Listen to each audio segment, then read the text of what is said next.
Hello, నమస్కారం అండి. నేను మీ doctor Nandi Rameshwararao, founder and CEO of realtor oxygen.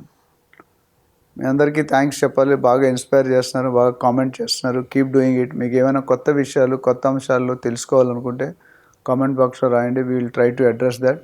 ఇలాగే కంటిన్యూ అవుతుండండి.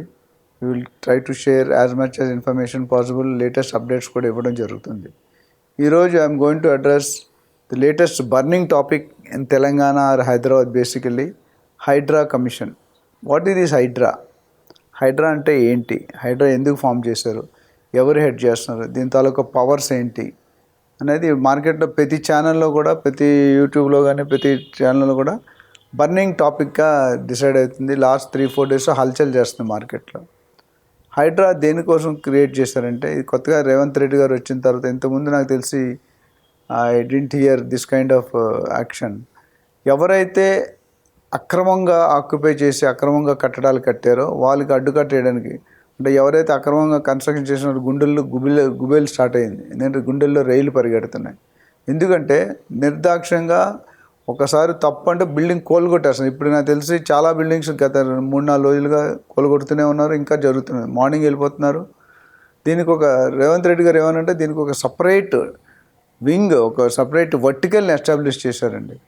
దాదాపు 3,500 మందితో ఉంటుందని అంటున్నారు సిబ్బంది.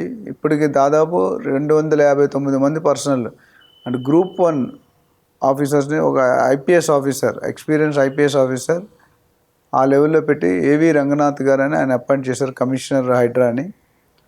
ఆయన ఆధ్వర్యంలో మిగతావన్నీ కూడా దాదాపు హోమ్ గార్డ్స్ కానీ, కానిస్టేబుల్ కానీ, ఎస్ఐస్ కానీ, సర్కిల్ ఇన్స్పెక్టర్స్ కానీ, మిగతా నెక్స్ట్ లెవెల్ ఆఫీసర్స్ కానీ దాదాపు 259 మంది ఆల్రెడీ వర్కింగ్ స్టార్ట్ అయ్యారు. ఇంకా ఫ్యూచర్లో కూడా అది పెరగనుంది. వీళ్ళకి రియల్ ఎస్టేట్లో రేరాకి ఎట్లాంటి పవర్స్ ఇచ్చారో ఈయన కూడా అట్లాంటి పవర్స్ ఉన్నట్టు అనిపిస్తుంది. ఎందుకంటే దే ఆర్ వెరీ కీన్. ఎవరికి భయపడం, ఎవరికి వచ్చిన ఆపం.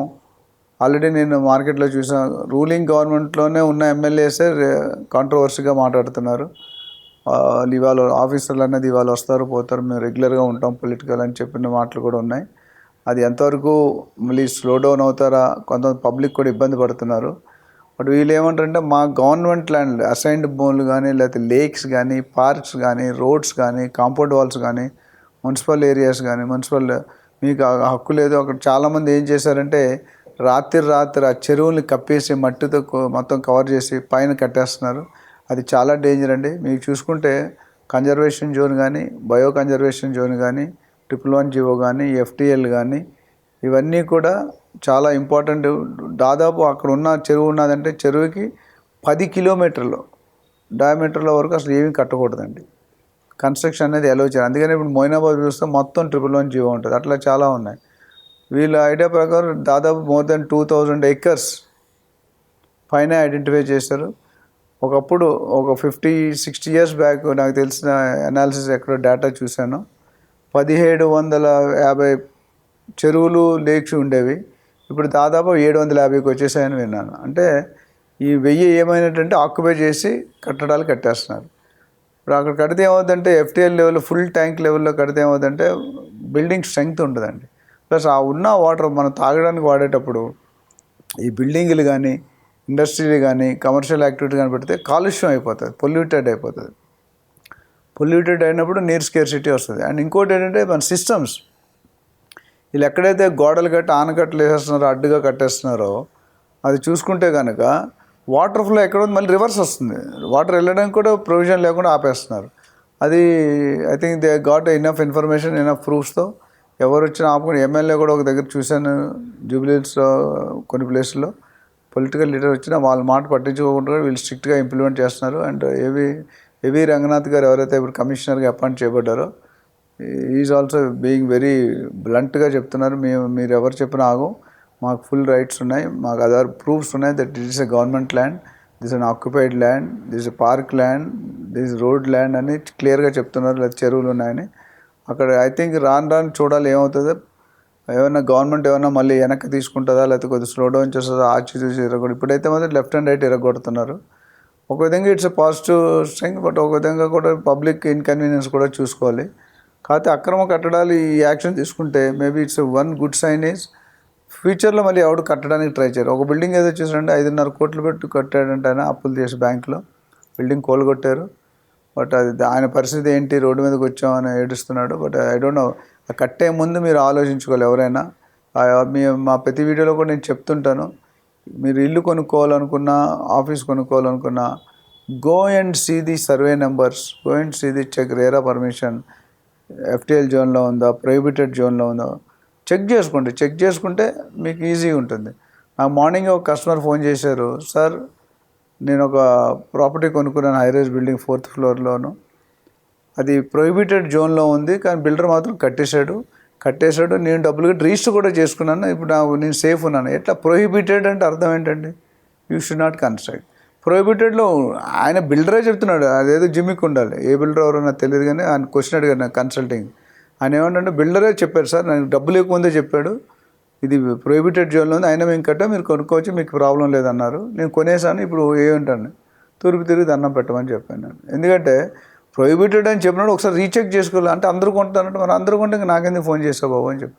మరి గవర్నమెంట్ ఇప్పుడు అంతకుముందు పూర్వకాలంలో 2030 యూఎల్సీ అని ఉండేది, అర్బన్ ల్యాండ్ సీలింగ్ యాక్ట్, అది చూసుకోవాలి. సో అది చూసుకోకుండా మీరు అందులో ఉంటే మనం తీసుకోలేము. ఆ సీలింగ్ యాక్ట్ ప్రకారం వీ కెనాట్ కన్స్ట్రక్ట్. సో ఎవరైనా ఇన్వెస్టర్స్ ఉన్నప్పుడు డెఫినెట్గా you should recheck legal opinion, ఏ జోన్లో ఉంది, రెసిడెన్షియల్ జోన్ ఉందా, కమర్షియల్ జోన్ ఉందా, 111 జీవోలో ఉందా, అక్కడ అసలు కన్స్ట్రక్షన్ ఎలౌడా, ఎంత పర్సెంటేజ్ పెరి అర్బన్ జోన్లో ఉందా, ఇవన్నీ చూసుకోకుండా మీరు చేసుకుంటే ఈ హైడ్రా అనే బాడీలు ఎన్నో వస్తాయండి. Hyderabad disaster response and asset protection system అట హైడ్రా అంటే. చాలామంది అడిగారు, అందుకని చెప్పాను హైడ్రా అంటే ఏంటని.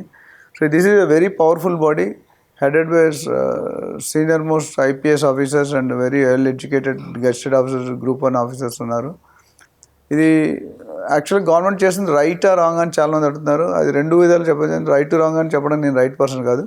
But if they have a proof that వీళ్ళు అక్రమంగా చెరువులు నింపి మట్టితో నింపి కట్టారంటే డెఫినెట్గా ఇట్ ఈస్ నాట్ కరెక్ట్. ఎందుకంటే వాళ్ళు జోన్ ఆల్రెడీ మన టోటల్ మాస్టర్ మ్యాప్లో చూసుకుంటే డిక్లేర్ చేశారు, ఇది ఈ జోన్, ఇది ఈ జోన్, ఇది ఆ జోన్. సో కన్స్ట్రక్షన్ జోన్ లేనప్పుడు మీరు కట్టారంటే ఏదో రాజకీయ నాయకుల ఇన్ఫ్లుయెన్స్, బిజినెస్ మ్యాన్ ఇన్ఫ్లుయెన్స్ చేస్తే అది you are the loser. Builder ఏమైనా చేస్తారు, కొనుక్కునేటప్పుడు మన జాగ్రత్త మనం చెక్ చేసుకోవాలి కదండి. మనం ఎవరైనా అడ్వైజర్ అప్రూవల్ ఒపీనియన్ తీసుకోండి, కన్సల్ట్ చేయండి. నేనున్నాను, నాలుగు చాలామంది ఉన్నారు మార్కెట్లో. వెళ్ళేటప్పుడు ఎక్స్పీరియన్స్ ఉన్న వాళ్ళ దగ్గరికి వెళ్తే బెటర్. ఎందుకంటే మీరు ఎవరు నిన్న మొన్న వచ్చిన వాళ్ళ దగ్గరికి వెళ్తే వాళ్ళకి తెలియదు. ఏబిసిడీలు తెలియని దగ్గర మీరు అప్రూవల్ తీసుకుంటే కష్టం. You go to a professional consultant, professional lawyer and check what is the reality. ఆ రియాలిటీ చెక్ చేసుకొని మీరు మాట్లాడుకుంటే ఈ ఇబ్బందులు ఉండవు. ఇప్పుడు లబోదిబో అంటారు, అన్ని కోట్లు కట్టిన బిల్డింగ్ సింపుల్ 1 minute కొలాప్స్ చేస్తున్నారు. Who is going to lose? అటు బయ్యర్స్ ఇబ్బంది పడతారు, బిల్డర్స్ ఇబ్బంది పడతారు. అదే మీరు ముందే జాగ్రత్త తీసుకొని, అది ఇంకొక కాంట్రవర్సీ క్వశ్చన్ వచ్చిన అసలు మరి జిహెచ్ఎంసీ అధికారులు లేకపోతే హెచ్ఎండి అధికారులు పర్మిషన్ ఎందుకు ఇస్తున్నారు? పర్మిషన్ ఇచ్చా కదా నేను కడతాను. అది నేను రైట్ క్వశ్చన్ నేను చెప్పలేను. That you have to go in to nitty-gritties. The లోనికి వెళ్ళాలి, మీరు కనుక్కోవాలి. ఇప్పుడు డబ్బులు ఉంటే అన్నీ అవుతాయని మన దేశంలో అందరికీ తెలిసిన మ్యాటరే. సో బట్ మీరు 2-3 కోట్లు 50 లక్షలు ₹1 కోటి పెట్టి కొనుక్కునేటప్పుడు you have to see your safeness. ఆయన ఏదో చెప్పారు, అప్రూవ్ ఇచ్చారు, మీరు అన్ని విధాలు ఒక దగ్గర కాదు ఒక దగ్గర ఉంది. You have to go for bank, legal opinion, EC, RERA, అట్లానే హెచ్ఎండి, అన్ని ఆఫీసులు కూడా వెబ్సైట్లో అవైలబుల్ ఉన్నాయండి. మీకు చూసుకోవడం రాకపోతే ఈరోజు ఒక ఫ్లాట్ ఇద్దరికి అమ్ముతున్నారంటే అమ్మలేరండి. అమ్ముతున్నారంటే మీరు బ్లైండ్గా, అంటే మీరు అనొచ్చు, సార్ జూనియర్ ఎన్టీఆర్ గారే మోసపోయారు, మేము మోసపోవడం ఎంత అంటే అప్పుడు నన్ను అడగొద్దండి. జూనియర్ ఎన్టీఆర్ గారు మోసపోయినా మీరు కవర్ చేసుకోలేరు కదా. So you have to be very clear, very specific. Without any proper confirmation, proper consideration తీసుకోకండి దయచేసి. అసోసియేషన్ ప్రీ లాంచ్ అసలు తీసుకోకండి. ఈ బఫర్ జోన్లో తీసుకుంటే ఇదే ఇబ్బందులు వస్తాయి. So what government is doing according to their policy, they got too much information. అందుకని టార్గెట్ పెట్టారు ఇన్ని ఏరియాలు చేయాలని. సో దీని మీద ఇంక మీకు ఏదైనా మరింత వివరణ కావాలంటే నన్ను కాంటాక్ట్ చేయొచ్చు. Thank you.